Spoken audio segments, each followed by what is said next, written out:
Kembali lagi dengan saya Faradila Safitri, dosen kebidanan Fakultas Ilmu Kesehatan Universitas Muda Indonesia dalam program e-learning.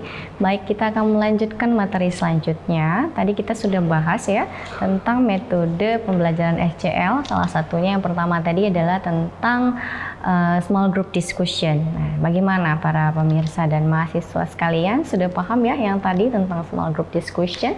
Jadi saya ulang kembali sedikit tadi tentang small group discussion. Jadi di situ adalah yang harus dilakukan oleh para pengajar dan para mahasiswa apa saja. Jadi membentuk kelompok kecil, ya, membuat makalah dan mempresentasikan hasilnya. Kemudian juga dosen yang terakhir adalah menjadi moderator sekaligus mengulas kembali hasil dari belajar mahasiswa pada setiap akhir sesi ya per kelompok. Misalnya tadi kelompok pertama maju, dosen jadi moderator, dosen jelaskan lagi di mana yang misalnya masih ada yang kurang. Selanjutnya pada kelompok-kelompok selanjutnya juga seperti itu ya.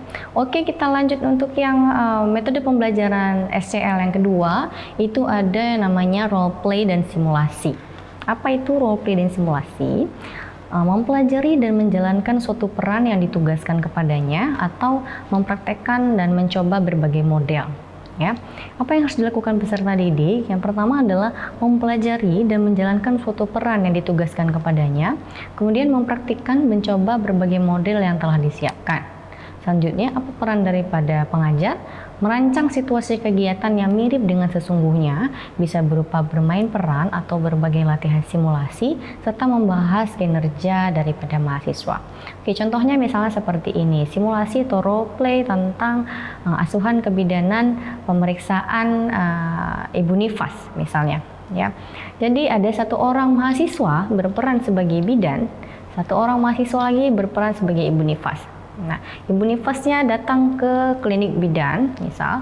Jadi kliniknya itu atau tempat praktiknya itu harus benar-benar suasananya mirip tempat praktik bidan. Nah, diaturkan seperti itu.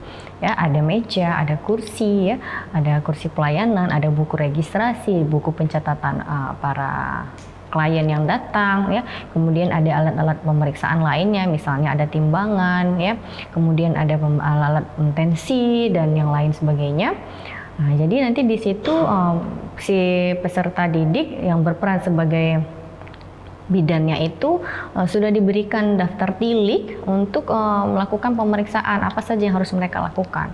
Dan yang berperan sebagai klien itu juga sudah diarahkan dulu apa yang harus dia lakukan. Seperti itu. Contoh misalnya mahasiswa yang berperan jadi klien ketika masuk ke ruangan klinik misalnya harus menyapa dulu seperti itu. Kemudian bidan yang mahasiswa yang berperan sebagai bidan itu juga kembali menyaut sapaannya, ya, mempersilahkan kliennya untuk duduk, kemudian anamnesis, baru lakukan pemeriksaan, ya seperti itu. Jadi emang ruangannya, tempatnya, metode yang mereka lakukan itu diharapkan mirip dengan apa yang sesungguhnya akan mereka hadapi nanti di lapangan, sehingga nanti pada saat mereka di lapangan mereka tidak ragu-ragu lagi ya, tidak bingung lagi apa yang harus mereka lakukan seperti itu. Nah, sudah paham ya untuk metode role play dan simulasi. Kita lanjut ke metode SCL yang ketiga, itu adalah discovery learning. Apa itu discovery learning? Discovery learning itu adalah mahasiswa mencari, mengumpulkan, dan menyusun informasi yang ada untuk mendeskripsikan suatu pengetahuan. Nah, itu tugas daripada mahasiswa atau peserta didik ya, mencari, mengumpulkan, menyusun informasi yang ada untuk mendeskripsikan suatu pengetahuannya. Ya. Kemudian apa tugas daripada pengajar? Pengajar harus menyediakan data atau petunjuk untuk menelusuri suatu pengetahuan yang harus dipelajari oleh mahasiswa. Kemudian memeriksa dan memberikan ulasan terhadap hasil belajar mandiri mahasiswa. Misalnya pengajar memberikan materi atau data tentang evidence base pada kebidanan. Evidence base dan kebidanan misalnya dari kebidanan kehamilan.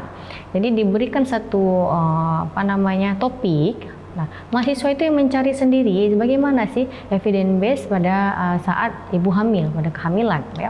mereka mencatat sendiri, mengumpulkan data sendiri, kemudian membuat rangkumannya dan menyerahkannya kepada, menjadikan itu sebuah pengetahuan dan baru menyerahkan kepada pengajar atau dosen.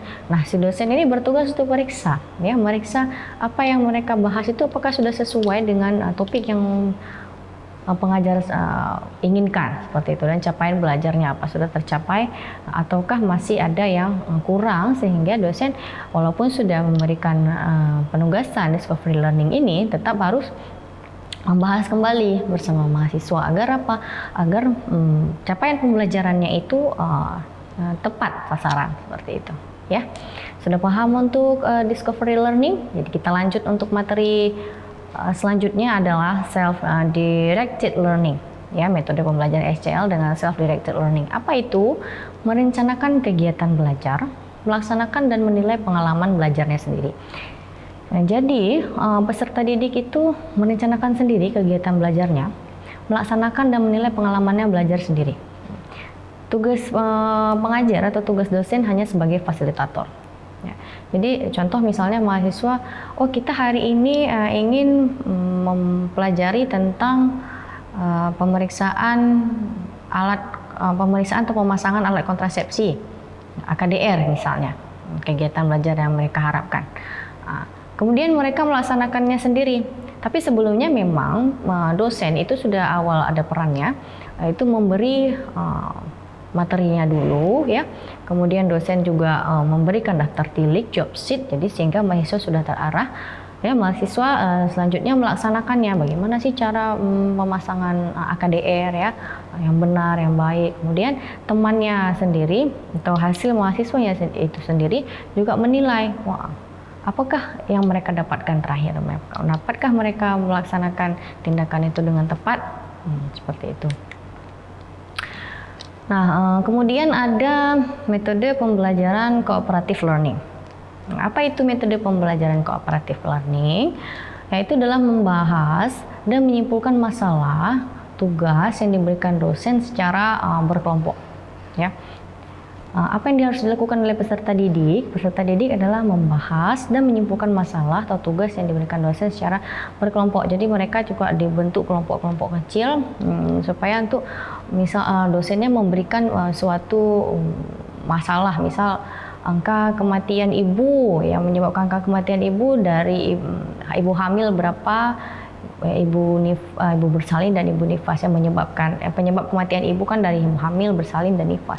Nah, itu mereka cari masalahnya, misal ibu hamil kenapa ada yang meninggal, misalnya karena perdarahan, misalnya demikian, ya.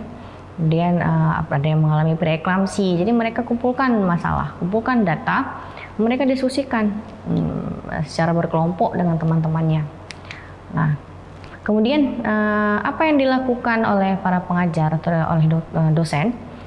Merancang dan memantau proses belajar dan hasil belajar kelompok mahasiswa. Ya, kemudian menyiapkan suatu masalah atau kasus atau bentuk tugas yang untuk diselesaikan oleh mahasiswa secara berkelompok. Jadi seperti yang saya sampaikan tadi, ya, dosen sudah menyiapkan nih apa yang harus kasus apa yang harus mereka bahas. Misal penyebab kematian pada ibu melahirkan, misalnya dosennya sudah serahkan itu, jadi mereka mencari sendiri apa saja penyebab kematian pada ibu melahirkan. Misalnya persalinan macet misalnya, atau preeklamsia misalnya, seperti itu, ya. Jadi mereka duduklah berkelompok, selesaikan permasalahan ini, dosennya memantau dan melihat apa hasil daripada belajar kelompok yang mereka dapatkan, mereka selesaikan. Nah, selanjutnya ada metode pembelajaran collaborative learning. Metode pembelajaran collaborative learning itu adalah bekerja sama dengan anggota kelompoknya dalam mengerjakan tugas serta membuat rancangan atau proses dalam bentuk penilaian berdasarkan konsensus kelompoknya sendiri, ya. Jadi untuk collaborative learning ini akan kita lanjutkan setelah pariwara berikut ini. Jadi jangan kemana-mana, tetap saksikan UB on TV dalam program e-learning bersama saya, Masih Fardila Safitri.